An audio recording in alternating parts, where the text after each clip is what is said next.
Do I have everything in order?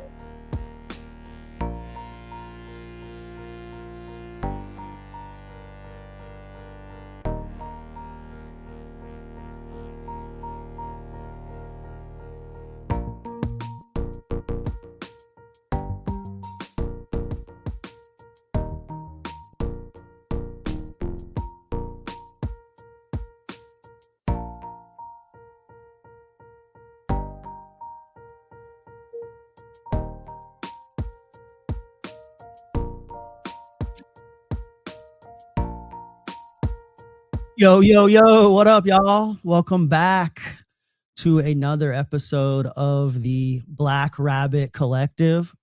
Sorry for the brief delay. I woke up with a scratchy throat this morning.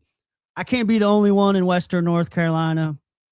I went to bed with my windows open and woke up with a scratchy throat. Give me a break. It's cold in this house. It is cold over here. It is cold over here. So, good morning to everybody. Thanks for tuning in. I know it's been a minute. A lot of stuff has transpired over the last couple weeks that I thought was important to discuss. We have some very important topics to go over. But before we get into it, I did want to take just like 5 minutes to talk about this whole Black Rabbit thing. Like, what exactly is it?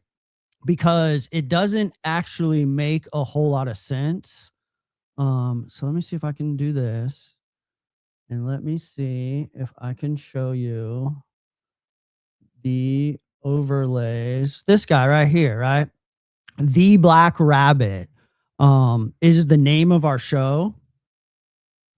And it's not really relevant to anything that we do or anything that we cover. But I did want to take a second just to talk about it because it's important to me. The Black Rabbit was the nickname of my best friend, Jeff Jones. He passed away last September, and him and I did like everything together. That's him right there. That is the Black Rabbit. We did everything together. He was my best bud. I met him through my day job at work. We legit did everything together. And so in the very beginning, back in like February, I received a comment, and I also received a lot of questions just about like, who is that guy on the picture and why is he up there? We did the whole candidate series back in March, and like on every single reel, his face is up above the candidates. And so I just wanted to kind of share a little bit about him because he's so important to me. He was my, like I said, best friend, but he was also my podcast. He's also my podcast co-host. This channel was rebranded when we started, and him and I used to do podcasts somewhat regularly, not all the time. And essentially we met during my day job. He is a Jackson County legend. The guy grew up here, had been here his whole life. I met him near the end of his life. We spent like the last 2 years of his life together every single day. I would give him rides home from work, and I would take like the back roads, right? Like, you know where we work downtown, and I live right over here in Dillsboro. So it's like a 5-minute drive. And I'd spend about 25 to 30 minutes every day driving him home and just cutting up back roads and listening to the stories, pointing out places and destinations. He was totally a local legend. And so we used to go to like basketball games at WCU. We went to baseball games. He had the best stories. A real man of service. Like, this dude dedicated his life to Jackson County, to being of service to Jackson County. He was a volunteer for me during my day job. He did so much in the community. He was so active, and we would always like joke around. He always felt like somewhat politically connected. His brother was a county commissioner, Mark Jones, not too long ago. Drop a comment if you remember Mark Jones. This is Mark Jones' brother, Jeff Jones. And him and I legit did everything. And so during the he was there for us during the hurricane, and our relationship just like strengthened and strengthened. Anybody that knows him knows that he was just so much love, so much energy, so much life. So I'm just going to show you like a couple of shots of him and us in action while I talk about him for just a couple minutes. There he is getting some acupuncture from Noah Gallagher. But I just fucking love the guy. So we started off like doing podcasts I don't know, 3 or 4 years ago, when anytime it would snow, anytime that there would be a snow day, like we missed work for snow, we would jump online on this channel right here under a different name, but this same channel, this same page, I think those videos are still on there. You can go back and look at them. And we would do a little Silva snowcast. And that may be what you first saw back in January that I did, was some Silva snowcast with my buddies. But Jeff and I would just get together and I would show them all the forecasts on the screen, and I would pan around to the different live cams, the live cam downtown, and a couple of different cameras in the area. And I would just we would just talk about the snow. And the dude had so many stories and so many, so much love for Jackson County and so much love for the people of Jackson County. Because if anybody that knows Jeff knows that it was all about the people of Jackson County. He cared so much about it. There's my favorite one right there when I slam dunked on him. What do you think about that, Moki? What do you think about that? But we did some crazy stuff. He would just have like the wildest, most outlandish stories.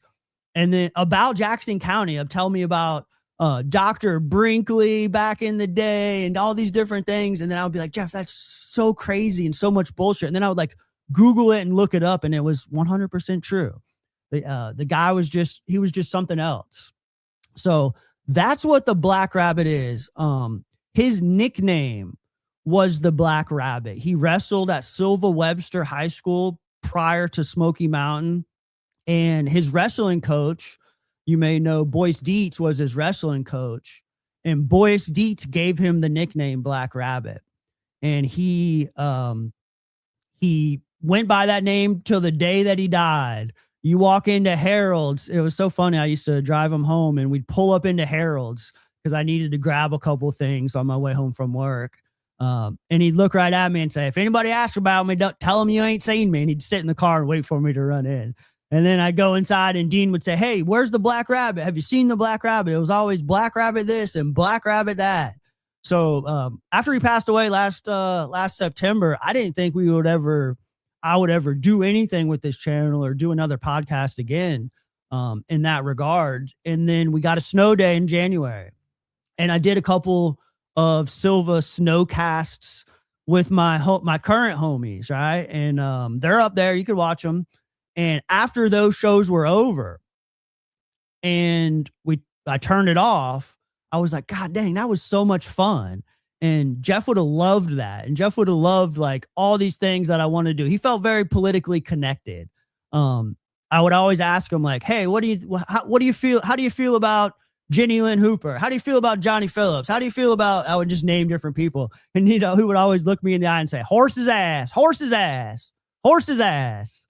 So I just felt like, honoring his legacy, that this would be the most honorable way to promote his legacy. So here we are. That's my best friend. That's my Christmas ornament that I got on the tree last year of him. He dressed up as the Grinch for us. And thanks, Birchie Wilkie. Birchie was the only one. Birchie was the only one. Let me get back to that shot. Birchie was the only one back in February that said, is that Jeff? Is that the Black Rabbit?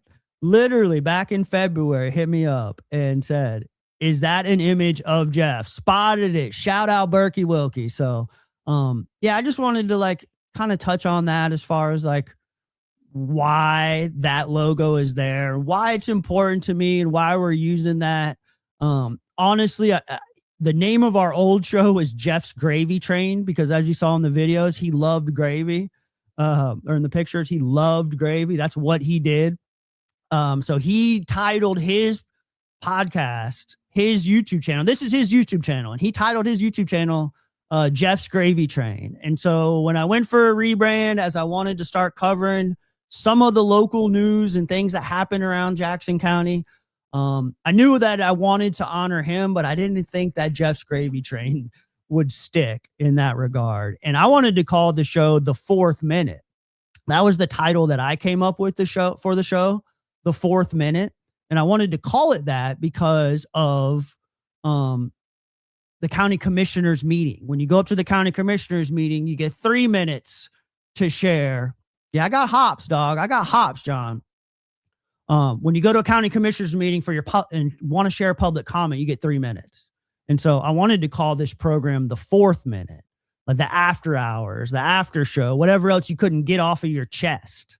But we went with Black Rabbit Collective because of the person that Jeff was and because of the way that he influenced my life in such a positive way. He made me a better person, both professionally, both in my personal life at home and with the community, with the people out there, because he cared so much. So yeah, I just wanted to touch on that before we got into some of the heavy stuff, because heavy stuff has been happening. There's a lot going on. However, there's a lot of like potentially positive things that can come from what's transpired and what is transpiring. That sounds weird. My throat is killing me. I should not have slept with those windows open last night. There's a lot going on, and it's hard to keep up with all of it. But I know one thing. I know that a lot of people are hopeful. People are hopeful, and we're going to get into that and see why in just a minute. But I wanted to kind of dig into a little bit of this here in Jackson County situation that's been taking place or has taken place over the last couple weeks. Let me just get my stories up there real quick. And back in December, it was reported that here in Jackson County, who is the organization that is tasked with assisting the unhoused population. They provide like emergency shelter and housing support to the county's homeless, among other services. So they do like the Code Purple, they do rapid rehousing. They assist folks who are experiencing housing situations.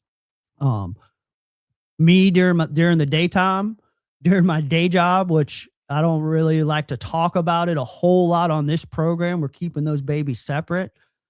If you know, you know. But during my day job, I work very closely with this organization.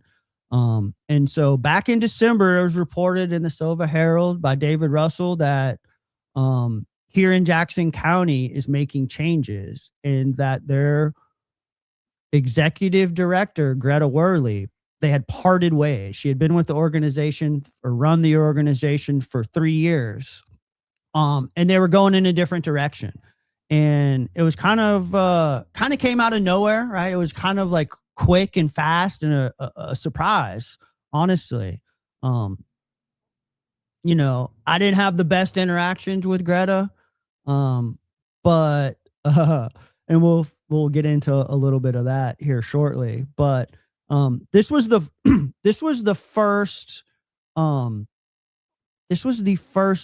moment when I realized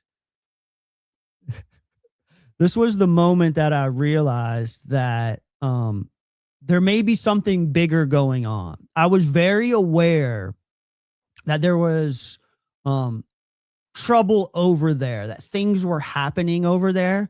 And that's strictly based off of my observation of the quality of service that was coming out of that office, um, the folks that they were helping, um, would share things that I just couldn't believe. I had some questionable interactions last year over certain situations with them.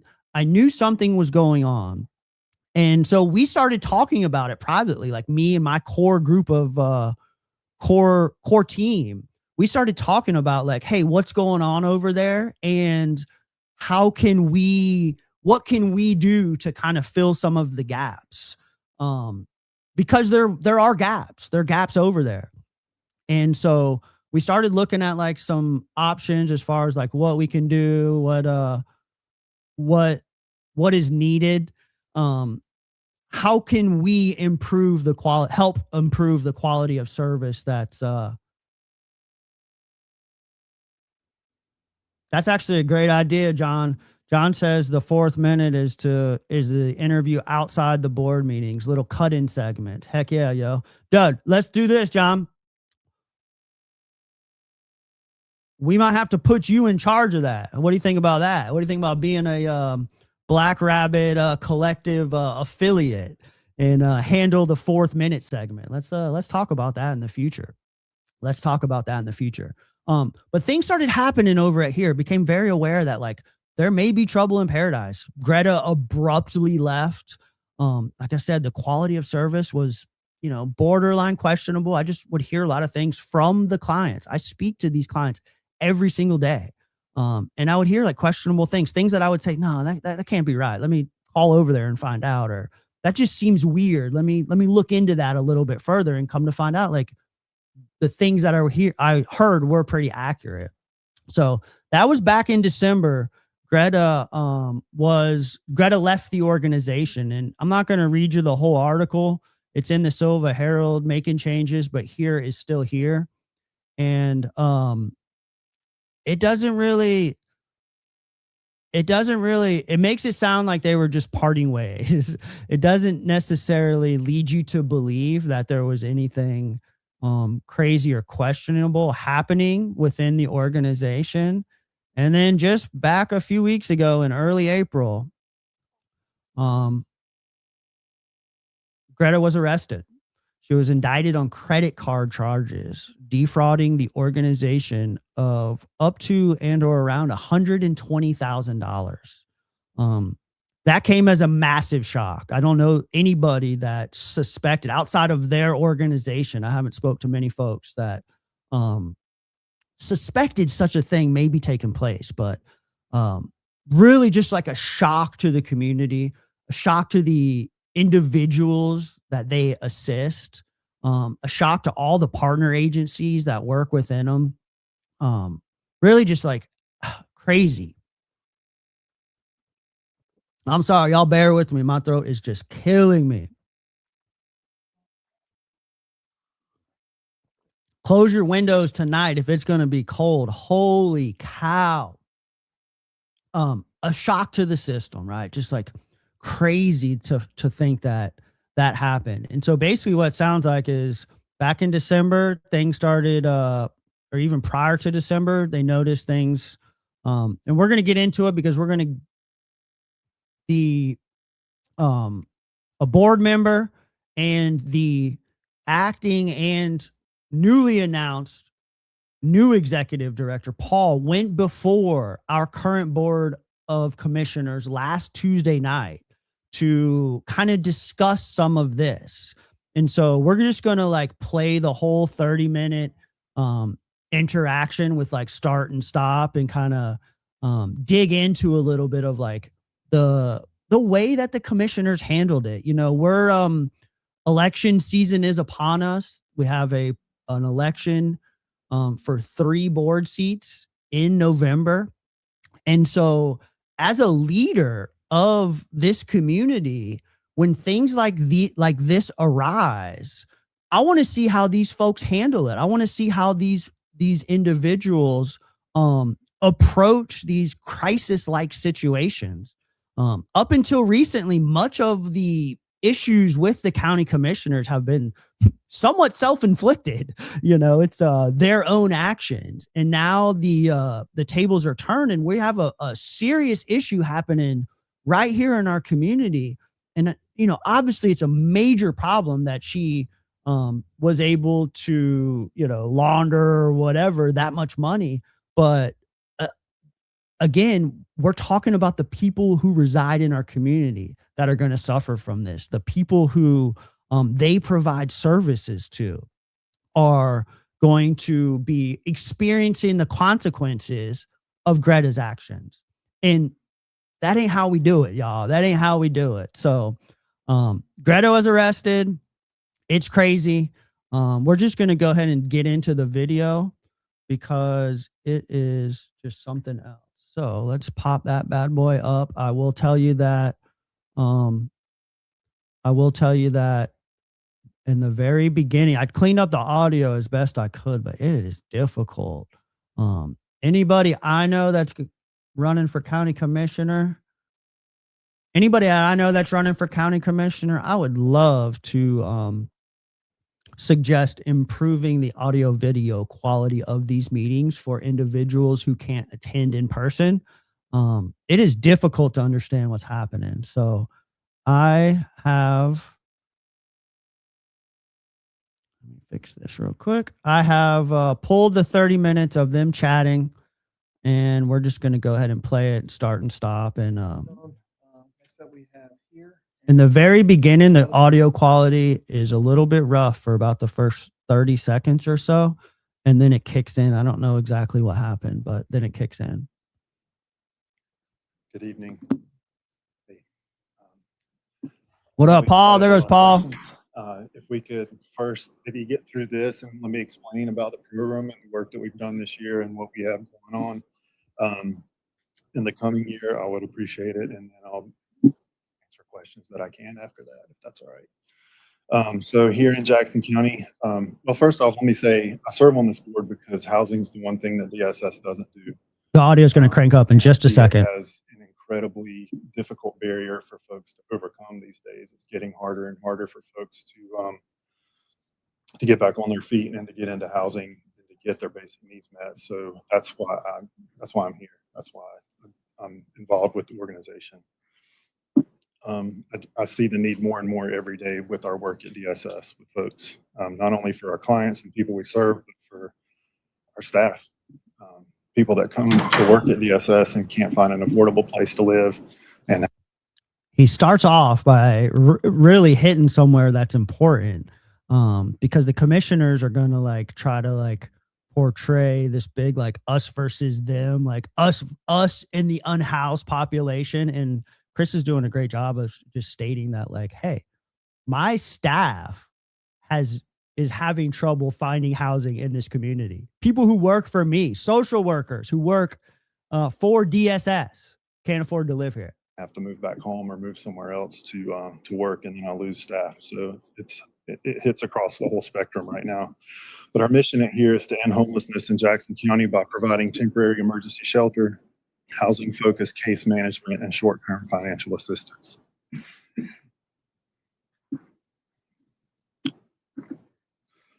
So the services we provided this year are standard street outreach, and that's in Jackson County alone. We served 87 clients with that. And if you have any questions about these, I have Paul Phillips here. Paul's been the mainstay at here, has really stepped up and been there with the organization through. Let me know if y'all are having difficulty hearing it. The past year or so, that's been incredibly difficult. So Paul's great at what he does. He has a lot of the technical knowledge of this. So if you have any questions about these specific programs, I'll ask Paul to answer those. Our code purple is when temperature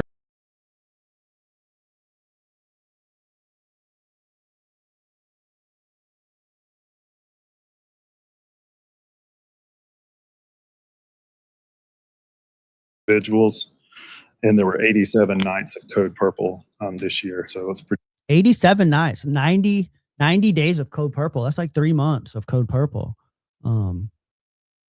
Pretty cold out there, and we were able to keep those folks housed and safe when it got dangerously cold. Our emergency shelter program served 4 clients. This is for times when people are in need outside of Code Purple that need to be put up and need to have safe housing. Our emergency solutions grant, this is funding that comes through us through DHHS in North Carolina. And within that, we have our rapid rehousing. You got like 2 grant programs, federal or state grant programs that he's touching on right now, which I think is important just to show that like the county's not funding all this program, and we serve the whole region in that, not just Jackson County. Even though in a few minutes they're going to act like they are. But we serve 9 adults through that program this year. And then Rush was the Helene Rapid Rehousing special funding that got distributed during Helene, and we were able to serve 28 clients through that. The Back at Home program, which is also DHHS funded, under that we have supportive services, and we again serve the whole region, not just Jackson County there, and serve 29 clients there. And then the rapid rehousing through Back at Home, which is a slightly different program that helped 119 clients through that. Was it that program that we helped find permanent housing for 22 folks this year out of that program? So 22 folks went from being unhoused to having supported permanent housing. That sounds pretty fucking awesome to me, huh? And then supportive permanent housing is another program, and we serve 7 clients through there. Sorry, I'm not a loud talker. Hey, I have a question. Sure. Jenny's got a question, ladies and gentlemen. That didn't take long. 4 minutes into his presentation over essentially what they do. Jenny's got a question. If you're helping clients of Jackson County, how do you know that the people that you're helping are actually residents of Jackson County? Well, some of these programs, we serve the whole region. We get funding from DHHS to serve the region. It's not just the county, but what would be the region? The Code Purple is where we. What do you mean? What would be the region? She serves on boards. She's on the Mountain Projects board. She knows the 7 or 8 Western counties, this region. Come on, Jenny. Do serve Jackson County clients when we, and the Standard Street Outreach is where we do serve Jackson County clients. What is considered the region? It's the 7 Western counties. 8. It's Madison County, Haywood County, Jackson County, Swain County, Graham County. There you are, Moki. County, Clay County, and Macon County. When it comes to working with. Who's this fella right here? Who's that guy? He looks like Rex Ryan. Who is that fella? I want to know. Is he their lawyer? Street Outreach, Emergency Shelter, and what was the other one there? But those individuals are for Jackson County. Those services for Jackson County. Yeah. During their intake process, we ask for their previous addresses or questions regarding what led to their cause of homelessness to try and identify. Do you just go? And she's talking about county funded programs, not just here in Jackson County, but nonprofits in general. That's a general statement, Silva Snoop. With a previous address, do you just go by their word of mouth? We do go by their word of mouth on their previous address, but we also need a third-party verifier from someone that can verify that they are from the area and that they know that they are indeed homeless in our area. And so we have to have a third-party email, text message, or something from someone, not me, not anyone in our office or the client themselves, but a third party to verify. Yeah. And I can verify that they do that. I receive emails from Paul quite regularly asking me if I can verify the housing status of individuals. So they definitely do that. I just wondered because, like for years, I've heard that people were hauled in here. And what does hauled in here mean? Could somebody in the comments translate for me? What does people hauled in here mean? And put out, so that hauled in here and put out. And you did see, I haven't seen a lot in the past few months, but new people every week with backpacks that I'd never seen before in the town. We see that too, Oh my gosh, new people with backpacks. but we don't see them being hauled in. We see individuals that are getting released from jail that's been serving time and they're coming back to this area because they got arrested Wow. here. And we try and offer them opportunities to go where they came from. I know that there's been, I believe, 6 times this year we've purchased Greyhound tickets to get people back connected somewhere else where they have family and resources, because it's easier to get them connected there than for us to try and take care of them with our resources so that we can utilize our resources for the locals in our. I've been through a few of those clients as well, helping working with here to get them on buses back to a supportive system at home. If they do have a supportive system at home, that is something that they do. Community. And you put most of your resources to helping locals, because I know Most of your resources to helping locals. some that didn't have help for 3 years and they didn't have any power or water and they were local. Right. And so the funds that we have, and again, I've been working with here in Jackson County since November of 2023 as the back at home housing stabilization case manager. Paul's an awesome dude. Paul gets it. Paul gets it. And thank you, Go-To. Paul gets it. Through the DHHS fund, and then in June started in street outreach. So it's I can only speak from that time. I got you. Okay. And so the funding that we use for Jackson County is street outreach services, helping them with supplies, getting their legal documents, helping them get connected to local resources. We don't necessarily pay for rent or things like that for them in street outreach. We try and get them enrolled in a state or federally funded.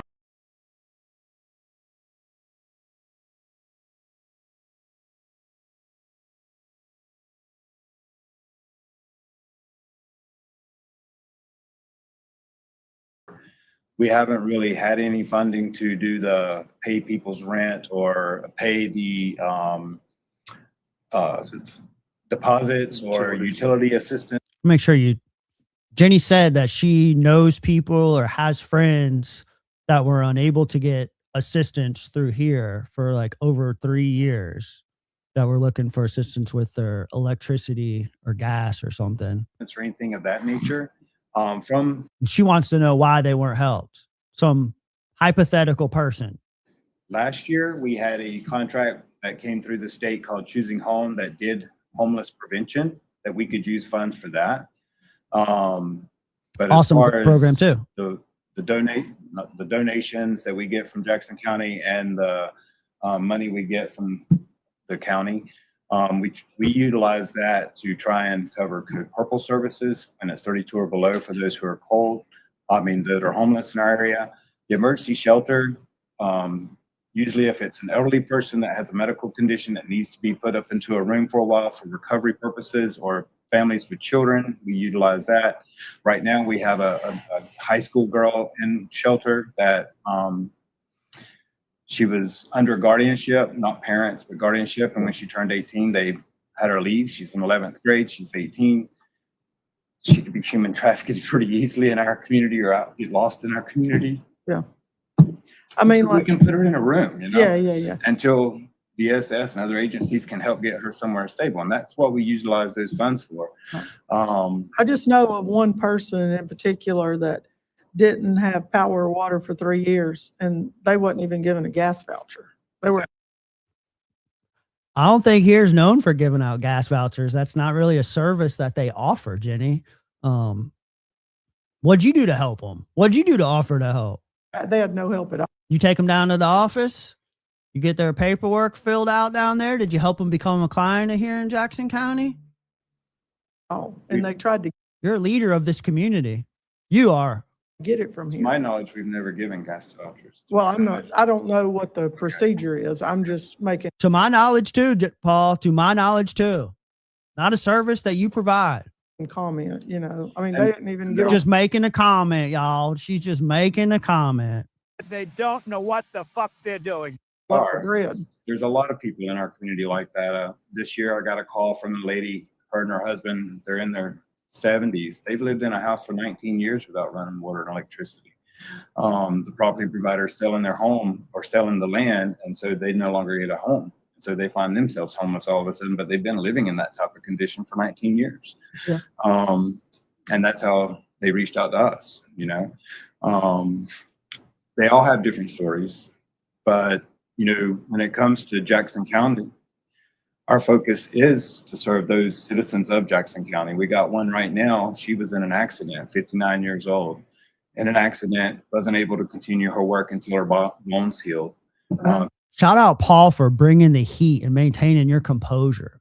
She's got a 38-year-old adult son who had a motorcycle accident and is disabled that she's caring for. Yeah. And she couldn't pay her rent. She got evicted out. She's homeless, living in her car, trying to get to work. And she utilized our Code Purple services all winter. And she called the other day and said, look, I found a property that I can rent. The property provider is willing to rent to me. I need $1,400 to cover the first month's rent and security deposit to be able to get in there. But my paycheck will cover it. I can go on back to work now. Those are the kind of things that we want to do to help those individuals to prevent going into homelessness or remaining in homelessness. But that's when we look at the street outreach, Code Purple, emergency shelter services, that's what we use the local donor funds for.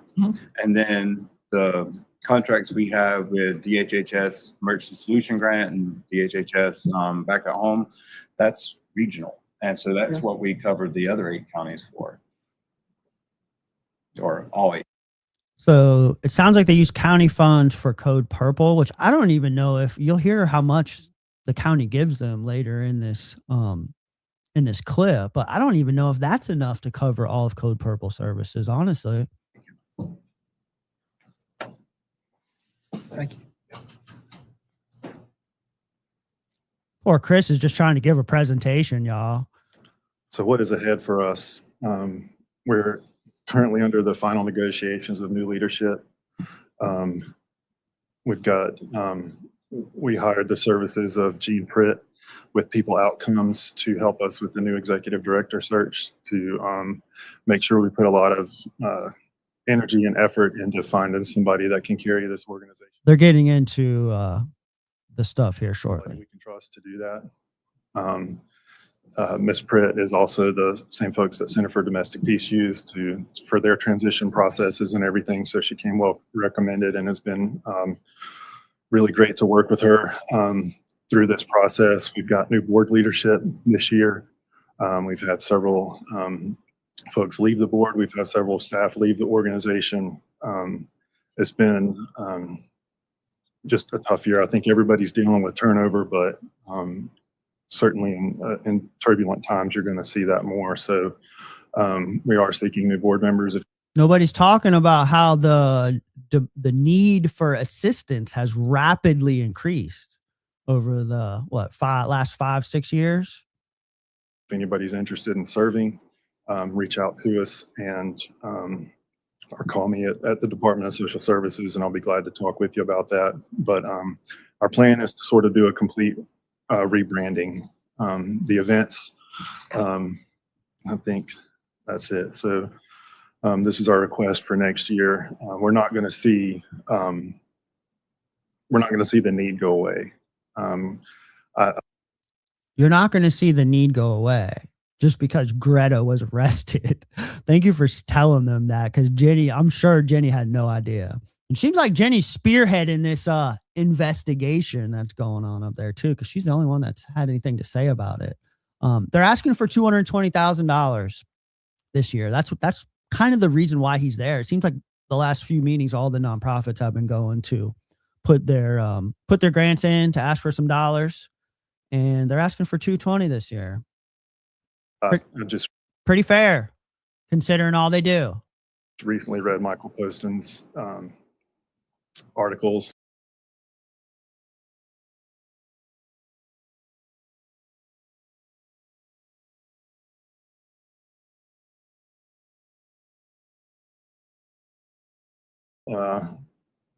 A study that was done that showed we have a 2,700 unit housing shortage in our county, and we see that. And 2,700 housing unit shortage.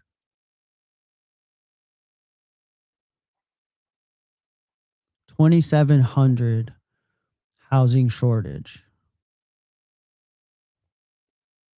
And our services are going to be needed to do that. Like I said, nobody else does housing here, the way we do it. So literally nobody else does housing. So yeah, while it has been a tough year, and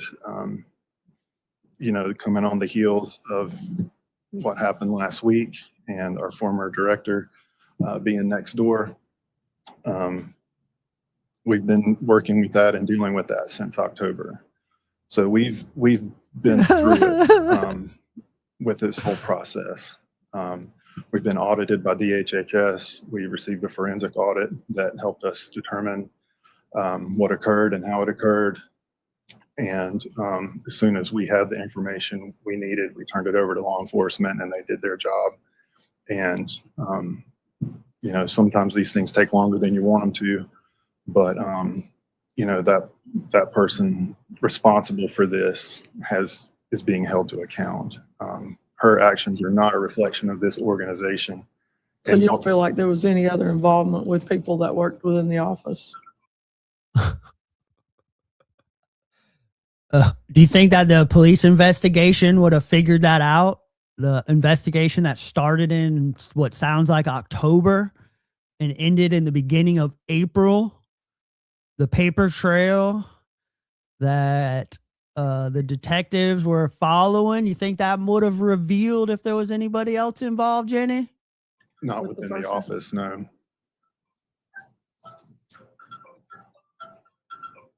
Bet you that's Jenny's phone ringing.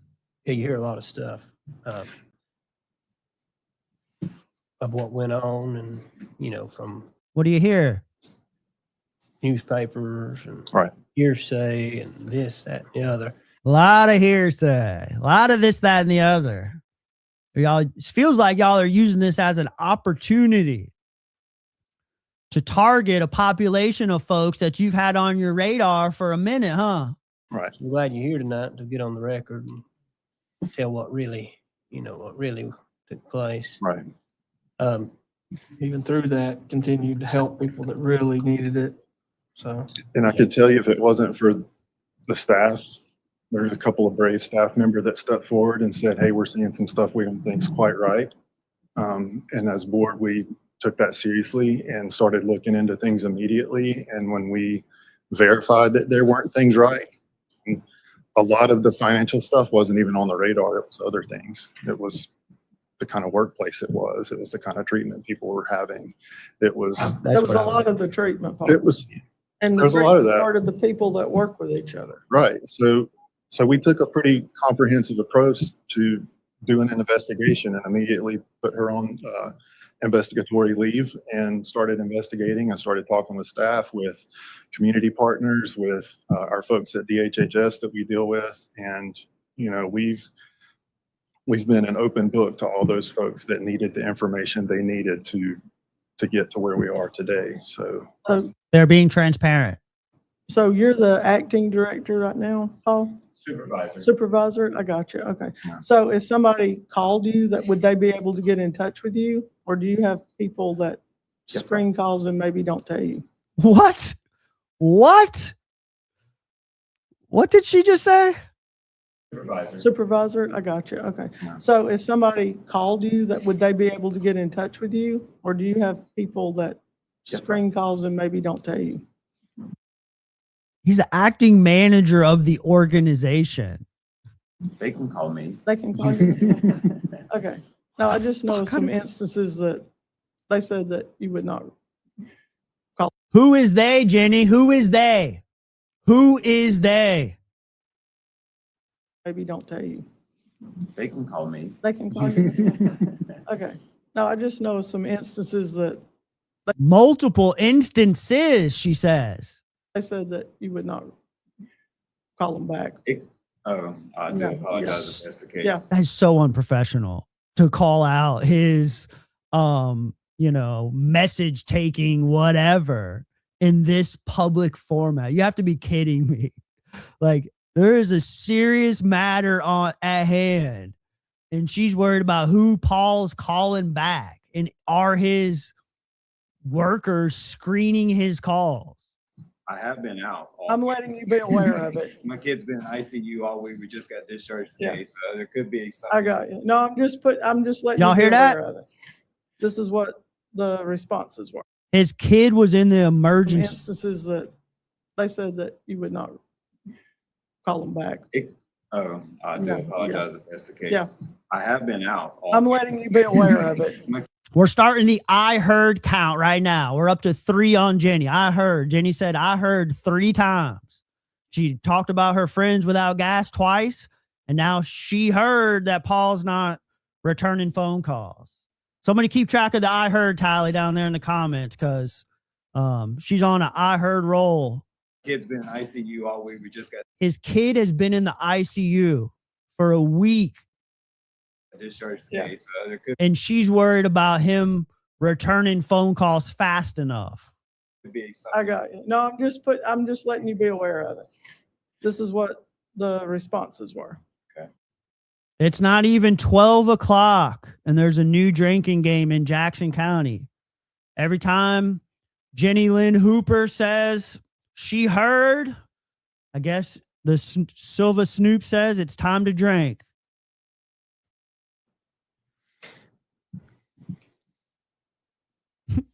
The program has sure been through a lot. I know that. That was weird. This is what the responses were. What responses, Jenny? Who? What responses? Where are you getting this information from? And I just want to point out, keep your eyes over here at John Smith. He's keeping his mouth shut, but he's making some very questionable facial expressions but over in this direction over here next to Bryson and Jenny. Watch that man. Jennings The ain't program there. has sure been through a lot. I know that. But do you know how long, and it may be an ongoing investigation, you can tell me that and I'll hush. Right. But I don't know exactly how long former director had been in her position. Right. I know it was for a Since while. 22. I know it was for a while. Mhm. Was the investigation, was that done back to that year or was it just the previous year? Yeah, you went all the way back to Went all the way 2022. back. And had she been embezzling money the whole time or For the past 4 years. so it's been Started. Started in 23. and has the county been able to I mean, shout out Chris and Paul for actually having the courage to face these morons. That is insane. get those funds back or the state? The state is not holding us liable for the funds, for those particular funds. How this was done was everything's already been paid for. It was done through credit cards, and then the credit cards were paid off with agency funds. And again, it's a little bit at a time, right? And this is when I first started talking with the forensic auditor, she was like, this is probably what this is going to look like. And she nailed it because she deals with this kind of stuff a lot more than I do. But, these things kind of get peppered into normal payments. And when you have an organization that buys normal things, it's really hard to determine at first what's a legitimate expense and what's not. And so we really had to go back and spend a lot of time digging. And some of our board members and staff and former staff that were around during that time were able to kind of go through and work through and kind of get the best estimate we could of all those expenses and how everything was came into her Change possession. in protocol moving forward in terms of how it's managed. I mean, I Absolutely. guess that's Reasonable question, right? Mark Letson, reasonable question. the ultimate decide. Look at that face of disgust over there. Oh my Lord. Absolutely. How do we? You know, another question I have, if the people that are coming in here and the people you're helping are so safe, why do they have a locked door to their office? Yeah, their door is locked. It is locked. But Paul's going to answer it in a very accurate way, but they have a doorbell. I don't think that was by choice for our office. When we rented that space, it was already locked because there's attorney's offices upstairs, and to prevent clients from just coming in and going into the wrong office building, they must have had that locked because it's not normally for the attorneys to have people go upstairs. They meet downstairs. Yeah. And so it was already there when we rented the building. It's not. There's other private offices upstairs. If you don't know where they're located, they're in the office building, kind of up above in your ear music. They have a little doorbell that you ring where the attorneys are. They have a little doorbell that you ring, and then here we'll buzz you in. Caused by choice. Well, maybe the attorneys could just lock their door. I think they're fixing to leave, so. Okay. She's doing like real estate management now. I think they've got a new building. The person that did this harm to the organization had a key. Yeah. It was somebody. How about that, Chris? How about that? Let's run that back. Fixing to leave, so.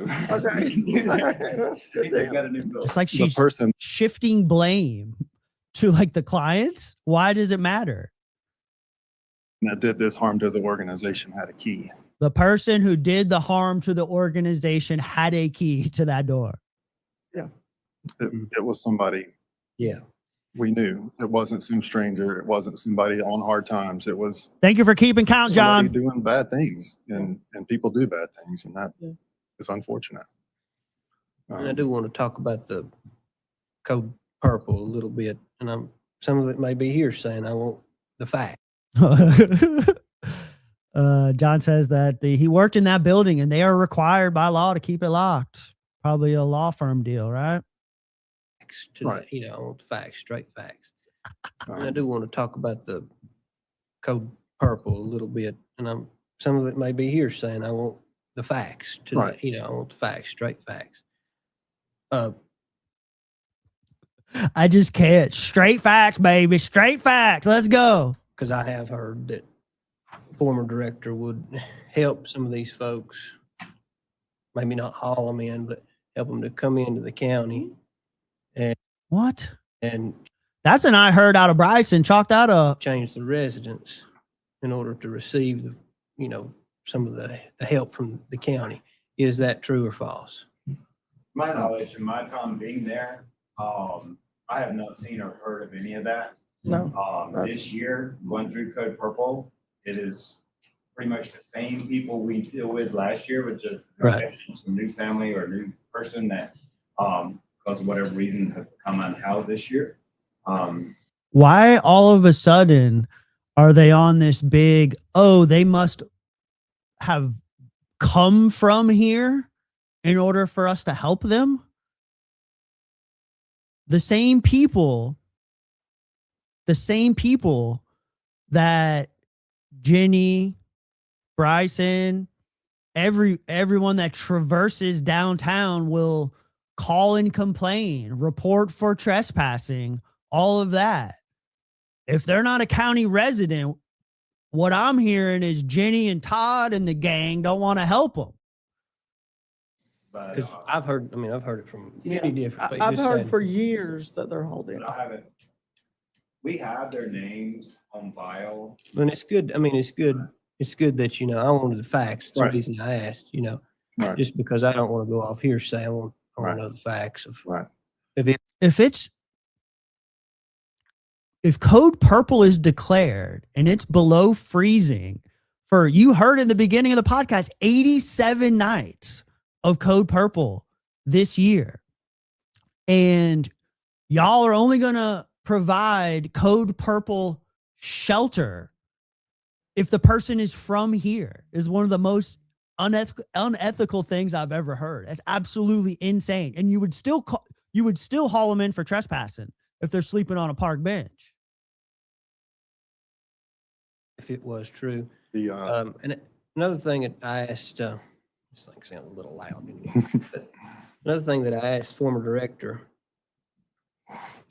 I don't know if it was last year or year before, but was They get into her behavior a little bit, and I would say this was probably the closest thing to accurate from this meeting is when they get into like Greta's personal behavior a little bit. if she was connecting with other organizations or nonprofits in order to help with maybe some of the folks that are dealing with substance abuse and things like that, that are not able to be in home, get, With know, peer rent their own support, home. you know, I Yeah. mean, it's And she- organization to organization and how you, And at that time, those people. she sort of pushed back against me. And I wasn't being negative anyway, because I want those folks to have help as well. Right. And she said, we don't do that. You know, that's not our job. But these folks need help. You know, Right. they're there to get help. So Tend I to not hope be going homeless. forward that y'all will consult with other organizations. Yeah. That way it will break the chain of homelessness. And for some of these people that They work with other organizations. They work with every nonprofit in the area. They bring clients to me every day. Put them in their car and drive them to us every day. They do the same with Sunrise across the street. They do the same with Blue Ridge Health.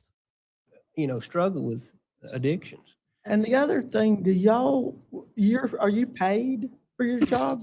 Our salary? Yeah, and your staff that's in there? Okay.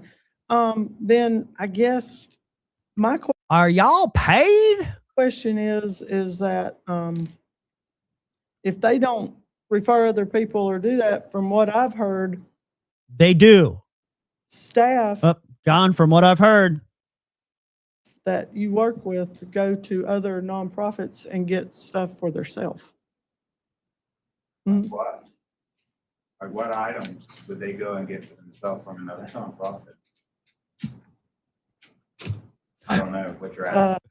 well, let's run that back real quick. Because what is she saying? What is she actually saying?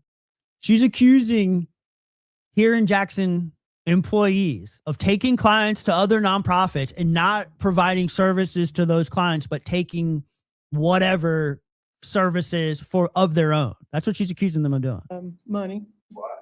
From what I've heard, staff that you work with go to other nonprofits and get stuff for themselves. What? Like what? Like what items would they go and get for themselves from another nonprofit? I don't know what you're asking. Money. Oh, money. Money. Cash money. Cold, hard cash, Jenny. Mhm. Look at that smirk.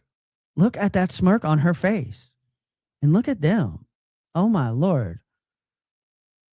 The only person that's embarrassed up here is Mark Letson. He can't even look up. Watch the smirk on her face. Would they go and get for themselves from another nonprofit? What nonprofits are handing out money? I need to know of them. I don't know what you're asking. Money. Oh, money. Mhm. I don't know of anybody I do not know of anybody in our office. Well, I don't know if it's directly money, but they get things paid for. You said money. Are you talking about, do they qualify for other services in the community? Because that could be a legitimate case right there. I mean, we've got county employees that qualify for food stamps. About all of them. About all of them. It's not just. I'm feeding county employees every day of the week. Every day of the week, Jenny. You know, it could be something like that. Is there a specific organization or something that they're going to get that maybe you No details. could help me? But I don't know of any. I know that as a case manager, I don't know if y'all can hear me. I know as a case manager, whenever you're helping someone get into a home, they don't have transportation phones or access to get to local resources. Right. And so the case manager will either take them Mhm. or if they can't go or won't go or whatever, because we have some with mental illness that they wouldn't eat or go get food if you didn't bring it to them. We do go as a case manager for housing stabilization. I did too. Would go to United Christian Ministries or to Community Table to get food boxes. Shout out to the library crew too for sticking through all this. For real. Delivered to Right, those right, families right, in their homes. Some of them, they have kids, and so we may not have child seats and stuff to transport them and their kids. So we what items do you need? We'll go to the food bank, to your food and stuff, but it wasn't for our personal use. If Right. that's maybe what somebody's This seen or is for reported. personal use. Okay, then I don't know. Give examples. Tell us, what exactly are you referencing? Not all this hearsay nonsense, Jenny. do anything about that. So back to what I was talking about though, about the substance abuse. Right. Do y'all help or? What Bryson is trying to say is he wants here in Jackson County to only provide services to those that will agree to other treatments from other nonprofits in the area.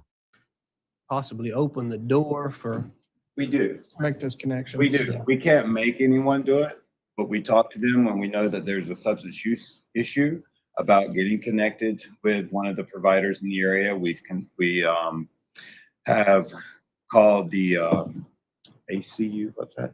ACS. Yes, Appalachian. ACS, Appalachian Community Services, to try and get them connected to resources. Some of them will go and do some treatment and do some time. Some of them will will allow us to connect them to veteran services That's for good. mental health and substance use. We have some that You find out they're actually doing all the things that you're accusing them of not doing. will utilize what used to be Meridian, now Blue Ridge Health for services. That's what I asked her in that meeting. If they won't go, I mean, it's on the list of, tell us about your needs and your situation, your medical, your mental health, your substance use, and we make those references and we'll assist them to connect. That is part of what we do. I don't understand the resistance that she gave. I don't I either. know I was that- shocked. It's I been know probably that- 2, 3. Yeah, it was 2, a couple 3 years ago. Yeah. With our housing first model that you hear about with Back at Home and with Emergency Solution Grant, when you're using those state and federal funds, they say use housing first. That means is we focus on housing, but it also means we connect mental health and substance use and local resources and other things that we Paul's just fucking owning it, man. God, Paul. can help them with. It doesn't mean we don't. It just means. And in my mind, I was Doesn't thinking, stop us that's from what you housing. do. And I asked her that question. Yeah. In my mind, I was thinking that's what you did. Because You're a county commissioner, Todd Bryson. You know what they do. If you don't know what they do, you can go down there and find out. without it, seriously, if you don't take care of the whole person, They're essentially trying to say that they should be forcing folks to be receiving treatment in order to receive services. it's not going to That's what they're trying to say. be successful. They're going to do no good. And that's, You can take a person and get them into a home, and if they're mentally or substance use or whatever situation, it won't be successful unless they're fully connected, And we see that if we get them into a home, they get it. One thing to understand is we don't decide who gets the housing assistance. Right. We fill out the forms, the applications. We can make the calls to the state. They have these regional meetings. They call us and say, it's an HMIS number. They don't even give us the name. This person's been approved for rapid rehousing. This person's been approved for permanent supportive housing. And so then our job is to go find that person and work with them to get into housing. And so we don't know until we get in there. If there's mental health, substance use, if there's going to be children involved, what's the situation? And so once we do that, we start trying to connect the whole person to services. But they don't have to be clean and sober or mentally stable in order to fill out housing applications But that's what they want. and get into a home, because we still case manage them for up to a year once they're housed. And so when we see that there's a need for mitigation between them and their landlords because of those problems, their health issues causing those problems with housing, we start working on, now do you want to go to substance use, and we'll keep paying your rent. So when you get out of treatment, you'll still have a home, but it's important for long-term stability in housing. And so we do that. I don't understand the resistance she gave, but how can you? we've learned a lot since Yeah. then, right? Yeah, absolutely. How much, do you know how much that was taken? It was around 123,000. Thank you guys for coming. I know it wasn't easy to come here tonight. No. Oh, Michael Jennings. Yeah. Michael Jennings woke up, y'all. 123,000. Thank you guys for coming. I know it wasn't easy to come here tonight. No. Yeah. It wasn't easy, but I want the truth out of it, Sure. Yeah. because we work really hard. Go and we fucking believe in what we Paul. do. And obviously all the people that, Well, thank you, and man. I've been told, Thank you, man. but you were also stepping on. She snuck in I was told about his job. She's just not talking into her microphone. Hard. and we believe in what we do. And obviously all the people. You did your job well, Thank you, and ma'am. I've been told, Thank you, ma'am. but you were also stepped on. Thank you, ma'am. But She said he was good at his job, but he was also stepped on a lot. you know, whenever as staff, we weren't allowed to talk to each other. We couldn't learn what my partner over here, who his clients were, what they were doing. Right. And whenever sometime in March or April of last year, her aggressiveness got to the point that we just did what She was aggressive. we started talking, and we learned what this person said, and this person had a little bit, and that person had a little bit. Come May, we were able to start putting a lot more together. And then whenever we tried to find proof, because, you know, it's just an allegation, it's just person's words. It took until about October before we was able to find some charts that's hidden in archive files. We were able to find some information. We started finding receipts that this supposed boyfriend was a consultant that she was paying money to. And it's like, we got to tell somebody. And so there was 4 or 5 of us that was reaching out to the state and to the board and said, there's some red flags, major red flags. And within a couple of days, the board had come in, put her on administrative leave. I think within a week or whatever later, she was terminated. And an immediate response. As soon as they discovered something was going on, it was reported, she was fired, an investigation with the police department was launched immediately within like a week to 10 days of them discovering what was happening. DHS Emergency Solution Grant came in about a week later and did a on-site audit. And then a week later after the audit, they said they wanted to continue a contract and sign a New Year's contract for this coming year because they've seen the office, the operations organization, the staff were not in any way jeopardizing the contract or misusing the funds or anything like that. If her business was strictly her. And then Department of Health Human Services back at home, they did the same thing. They came in and did an audit, and our contract DHHS did an audit. doesn't end until October with them, but they've already talking about renewing with them. Of course, federal and state funds are going to change. There's not going to be as much housing assistance coming forward, but they have supportive services where they want case managers in the community helping to connect them to maybe programs like mountain projects and other housing authorities to help get housing. And so they're going to sign a new contract with us come October with more supportive services only type work. And I always thought it was strange from the get-go. She'd come in and request, you know, this amount, and then the next year would be this amount. He'd ask questions, you know, but it was always hostility. You know, she'd push back against questions. And when you're coming before, I mean, the county. And that's probably the most accurate thing that's been said during this event. She was rather hostile, and now we know why, right? She's trying to protect her investments, you know. And honestly, like, I'm just saying, there's a lot of parallels between Greta's behavior that they're describing and Jenny Lynn Hooper's behavior. What is she hiding?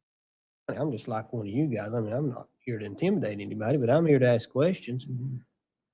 And the pushback always was just strange to me because we were, you know, trying to help the HERE program. Never gave answers to any questions. It was a runaround. It was always a runaround. I'll come back to that. Yeah. I'll give you answers later. So I always thought something was up. I always thought something was up. Worked under her, you know. And the reason I haven't left is because I believe in the work, and the reason the staff that was there, they believed in the work. But yes, she was very hostile, and I believe that She was very hostile towards the clients, towards other agencies, really anybody that interacted with her. That's the most honest thing that was said, Todd Bryson, tonight. she was that way so you wouldn't look deep enough, because now that we see what's been going on, there was a lot that Who do we know with that same behavior? Who do we know? Who do we know with the same behavior? she was covering. Wish we would have. But I'm glad y'all caught it. I'm shocked she got that job with her prior record. I can't answer that. I'm shocked you got your job with this prior behavior. I got hired after her. Yeah. It's like everything's like so, I don't know, so has to be such like a dig, a jab, you know, it has to be a jab. Jabbing Jenny. Jabbing Jenny. Chris, thank you so much. Appreciate Thank you all again. I know it's still fresh. It's very disappointed. It's disgusting. We've been feeling that way for a long time, so we can empathize with that. If you choose to continue to fund the organization, I understand withholding with the news just coming out last week. The funding for the rest of the year, we would like to continue to do the work. We'd like to continue to help folks with this need. We would like to put additional safeguards in place, like an annual audit. Those are expensive, especially for a small shop. But you know, those are the kind of things we would be interested in doing going forward.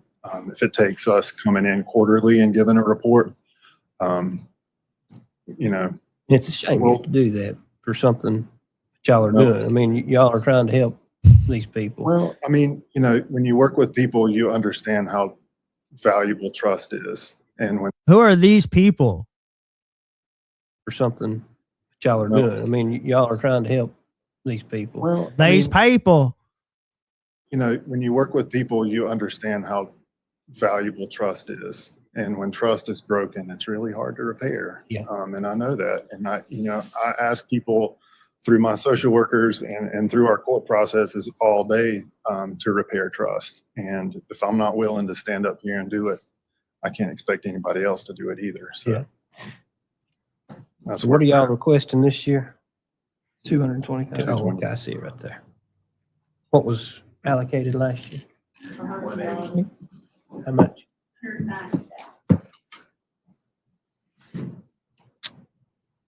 And the reason for the increase is just inflation. to help cover. Oh, Lord. That's So what are y'all requesting this year? 220,000. Oh, okay, I see it right there. What was allocated last year? Don't worry, that 16's coming, John, right here. How much?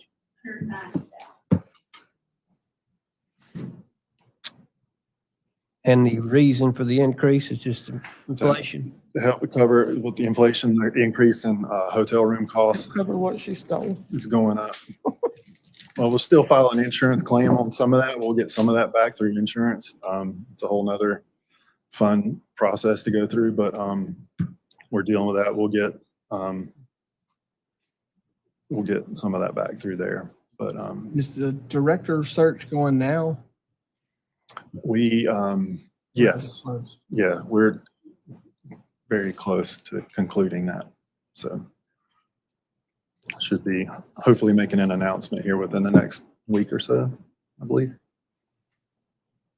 Sounds like you got somebody right here that's Unqualified. Paul deserves a lot of credit. He deserves a lot of support. That's the second best thing Bryson said. It's not been easy for him. Yeah, because he It sounds like Paul's the one that discovered that this was happening and reported it. They didn't actually name him per se as the like reporter, the whistleblower, whatever, but he is the one. It sounds like he's the one. never had any support from none of them in that office. And he's had a lot on his shoulders that deserves a Paul- lot of support. He never had any support from anybody in that office. They got a staff of like 8 or 9 usually. I believe. sounds like you got somebody right here that's Unqualified. Paul deserves a lot of credit. He deserves a lot of support. It's not been easy for him. Yeah, because he never had any support from none of them in that office. And he's had a lot on his shoulders that he didn't sign up for. So appreciate him and his work and the rest of the staff too that have kept things going and kept people safe. So thank you. Job like that takes somebody that cares. It's obvious that he cares. Absolutely. It's a Who woke the bear? shame that people are going to give the whole organization a bad name Y'all are doing it right now. That's what y'all are doing. because of what one person's done. And hopefully that's not going to happen, but That's what y'all just spent 35 minutes doing. that's a tendency. it'll be a new chapter. I think so. I think I got excited reading Michael Poston's report again on a concerted effort to look at affordable housing for folks. And and start addressing that need in our community, because you see it in other communities, but it just seems to be very concentrated here in our county. It's just more and more of a lack of places. I'm losing a social worker here in the next month or so because she wants to graduate out of student housing and All just about the money, right? can't make it work. All about the money, Mr. Bryson. Social workers who work for the county can't afford anywhere besides student housing, So going home to live with parents. are being forced to go and live with their parents. Thank you, Chris. Thank you, Thank Paul. you. Thank you. Yeah, good evening. You too. All right, y'all. Holy cow. Holy cow. So, again, I just want to remind everybody that the election is coming up in November and stuff like this is going to happen. I'm not talking about like the fraud and that, but crisis. Things will come up, major issues that leaders have to respond to. And so I just want you to reflect a little bit on, after watching that 35-minute grilling of Jenny Lynn Hooper and Todd Bryson, while the other three just kind of loafed over there. After watching that 35-minute grilling, do you feel hopeful? Does that make you feel hopeful? Was there any type of solution-based conversations that took place in that meeting? It felt very investigative. I want to see solution-based conversations from our leaders. Like, hey, this happened, and this is how we're going to respond to it. This is what we have planned. This is what we're going to do to respond to that. During the same meeting, I didn't pull the clip, but it did make the headlines. Literally the day after this meeting, the county did decide to freeze the agency's funding. And so it sounds like they pay out like quarterly, maybe. And so county manager Kevin King came forward and said, we are not giving any more than what we've already given. I think we gave 2 or 3 quarters worth. I think we're withholding $47,000, the remaining part of this year's appropriations. And so while the agency is struggling, there's no other organizations in town that meet this need. Sounds like multiple state level organizations have completed audits of the nonprofit. And 16 shots. Silva Snoop is a little tipsy after 16 shots courtesy of Jenny Lynn Hooper. But they're withholding $47,000 for the remainder of 2026, being the only agency that provides services to these populations. And so my question to the county is, if you're not spending that $47,000 with this organization for this year, what do you plan to spend it on that will provide assistance to the unhoused populations? There are still people sleeping on the streets. Greta being arrested did not solve the housing crisis. Okay, so what are we going to do? What are your options? You got $47,000 to spend this year on providing services to those individuals as a leader of this county. What is your plan? Right? You heard Chris Weatherford talking about how county employees can't afford to live here, how the need for assistance has rapidly grown over the last few years. Something needs to be done. They were grilling. I just want to share my opinion. They were grilling, and this is something that I've spoke on many times privately. I don't know that I've ever actually shared it publicly, but being someone that works in the nonprofit sector with these populations of folks, they were going on and on during that 35-minute grilling.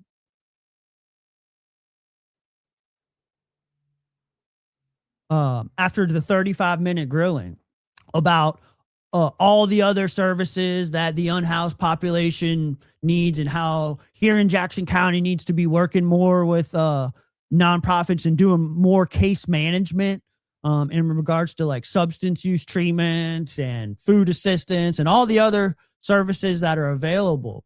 What it sounds to me like is that the county, it is time for the county to hire its own case manager, a community liaison, to assist these individuals in navigating all of the nonprofits within the area, all of the service providers within the area.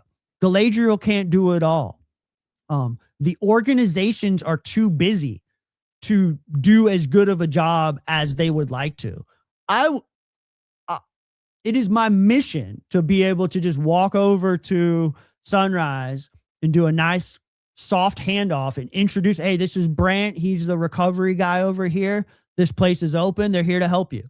We need somebody from within the community to be able to do that. And it sounds like they got $47,000 sitting around with the ability to potentially do that. Let's run it for the rest of the year.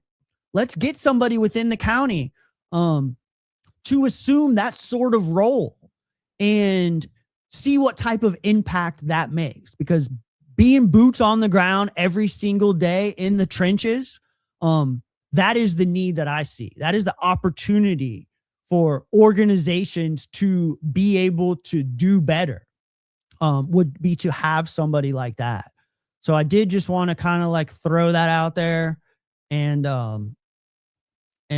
talk about that. And before we get into the next, whoa, yeah, important stuff. And so like, that's not the end of it, right? This isn't going to be the end of here in Jackson County. I want you to know that just on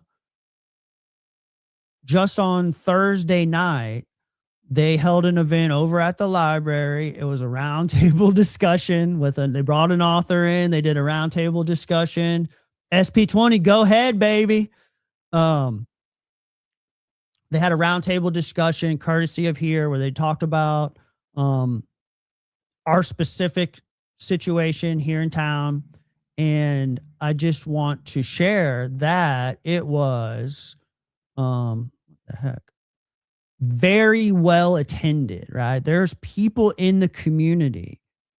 There's people in the community who care. Let me get that up. All right, there we go. This is from Thursday night, right? Thanks to everyone who attended our indivisible meeting at the Jackson County Public Library. I really just wanted to highlight the attendance. Look at that attendance. That room up above the library is, for the most part, full. There's a room full of people, concerned citizens, people who care, that showed up to find out how they could get involved and what more they can do. And so that is promising. That is exciting to say, the least. And this is just the beginning, right? This is the beginning of the shift in perspective for our community. Great turnout on Thursday night. And so the last thing that I wanted to share is that there has been meetings have been taking place behind the scenes prior to all of this happening. Meetings have been taken behind the scenes, and the churches are organizing, and the churches are coming together because they see the opportunity. And so coming up on Wednesday, all of the downtown churches are going to be meeting at the United Methodist Church from 12 p.m. to 2 p.m. to discuss how they can support unhoused and inadequately housed community members during extreme weather. We are investigating what code purple warming stations would look like within churches. It's something that's done in other communities throughout the West. It's something that has worked out well out in Bryson City for the last few Code Purples. And so whether the commissioners want to support these efforts or not, there is a community of compassionate folks who feel like we can address this on our own without their $47,000, without their assistance. There are ways that we can come together and truly and compassionately assist the folks who need it. And so this meeting, scan that QR code, sign up to join us on Wednesday. We're expecting a wonderful turnout, and we're expecting a productive meeting. This is an actionable meeting. We are coming together to discuss plans, right? We will be moving forward. There will be a follow-up meeting. All the downtown churches are involved. If you are a member of a downtown church, mention this to your pastor. Ask them about this. Show up to our meeting on Wednesday. Get involved. There's going to be many volunteer opportunities. We're taking this on our own. Here in Jackson County supports us. I will say that let me just scroll back to the Thursday meeting. The meeting on Thursday that actually took place, it was announced at that meeting. I showed up late, but I believe it was announced at that meeting that Paul Phillips, who you saw just now stand up to the county commissioners, was announced as the new executive director of here in Jackson County.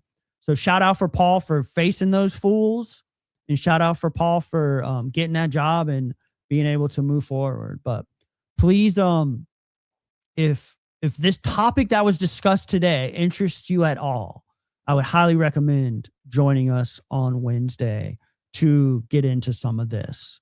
So please come. There is stuff happening. So let me just drop that back down. Booyah, booyah. There we go. Sorry about that, y'all. But really exciting stuff. There's a room full of folks who want to be involved. I was so inspired to see that room full on Thursday night when I rolled up over there.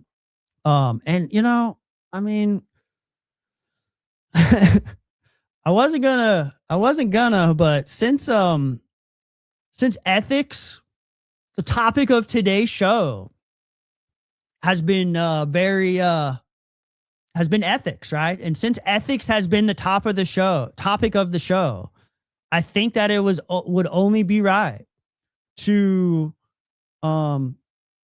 share with you a reminder that back last autumn, August 5th, your friendly reminder, in case you forgot, back in August, Corey Valancourt of the Smoky Mountain News reported that Jackson County Commissioner violated state law by skipping his mandatory ethics training. John Smith is up for re-election in November, and he's running against Sean Bridgers in November. He's making decisions on ethics, as we have just observed earlier. And it has been reported that he intentionally skipped his ethics training. Go find this article. I'm going to put it in the description of this video below, because this is something that I feel got skipped over back in August. There was so much going on. It wasn't necessarily election season. We weren't quite there yet. People weren't thinking about it. But John Smith did not take his ethics training like he's required to. And it's fucking wild, y'all. The shit that he did is fucking wild. So the general statute states that all members of governing boards in cities, counties, local boards of education, all the different boards shall receive a minimum of 2 clock hours of ethics education within 12 months after initial election or appointment to the office. So they got 12 months to get their 2 clock hours of training. Corey contacted the BOE for proof of Smith's training. Documents provided to Smoky Mountain News by Jackson County show that Commissioners Michael Jennings and Jenny Lynn Hooper, each elected in November, completed their training session well within the statutory limit, both logging 10.5 hours of course contact on essentials of county government. That includes the required ethics training. So they're required to take 2 hours of ethics training. The documentation that the county has on file is that Hooper and Jennings both did their 10.5 hours, only required to do 2. Chairman Mark Letson wasted little time taking his mandated training. Todd Bryson, elected the same day as Letson and Smith, took 11.5 hours of training. He's a chair. They all took their training with the School of Government Services. Our entire board did. When Smoky Mountain News filed the public records request with Jackson County on July 2nd, board clerk Angie Winchester promptly delivered proof that the 4 were in compliance with state law. But for Smith, there was a problem. John Smith has taken the course, but they were unable to find his certificate of completion. It was not on file. Okay, so he didn't take the training. It gets shady. It gets real shady. Don't forget that. Let's see. Asked about whether Smith told her he'd previously taken the training, Winchester said yes, that was his recollection. We could not find the certificate, so he decided to just take the course again. Okay,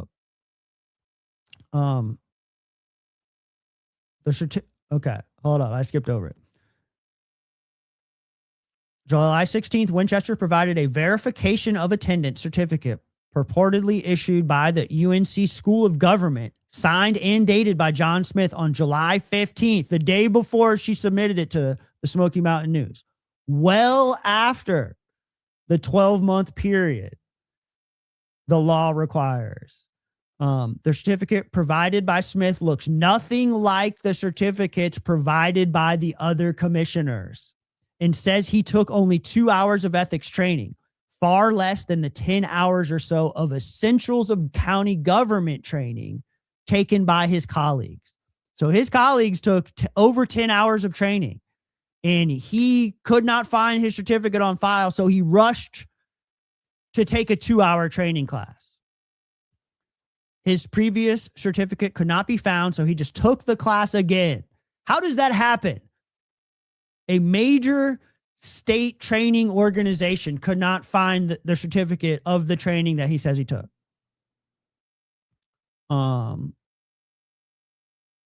Searching for proof that Smith had indeed taken the training prior to July and within the 12-month statutory period that for Smith would have ended on November 8, 2023, Smoky Mountain News reached out to the agencies mentioned in statute as approved vendors. So they got a list of approved vendors. Smoky Mountain News contacted all of them. Personnel from those organizations said they had nothing to provide. He did not take training within those organizations. That's the guy. That's the guy right there making decisions on ethics for us. So just don't forget about that. Don't forget that John Smith refused to take his ethics training on time or really ever until it was brought to his attention.